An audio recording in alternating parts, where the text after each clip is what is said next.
Ni fahari kubwa. Timu ya mpira wa miguu yoyote inaposhiriki mashindano inataka kufika hatua ya fainali na kuchukua ubingwa wenyewe. Na kwa ukubwa wa Simba tuliweka wazi kwamba imetosha sasa kujivunia robo fainali, imetosha sasa kujivunia kushika nafasi ya 7, nafasi ya 8. Sasa tunatakiwa kwenda mbali zaidi na kwenda mbele zaidi. Mbele ya fainali ni wapi?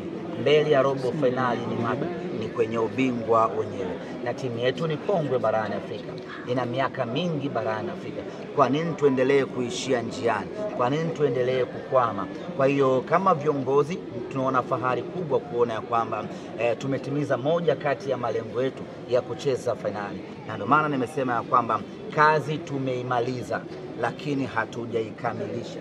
Kuikamilisha kazi hii ya 2025 ni kuchukua ubingwa wa Afrika. Mzani ni balance sasa. Mzani gani?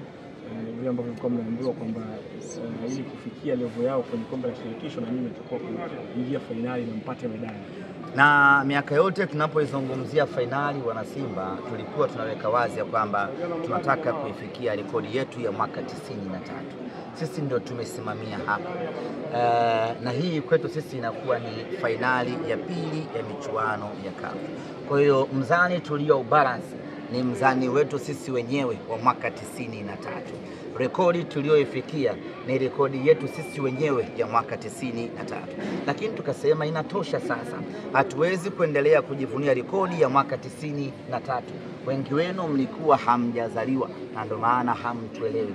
Sasa acheni tukaandike rekodi nyingine mpya ya zama hizi na kizazi hiki, ili nyie wote muwe mashahidi ya kwamba Simba amefika fainali, amecheza fainali. Kwa hiyo tumebalance mizani yetu sisi wenyewe. Tulicheza fainali mwaka 93, tumecheza fainali mwaka 2025.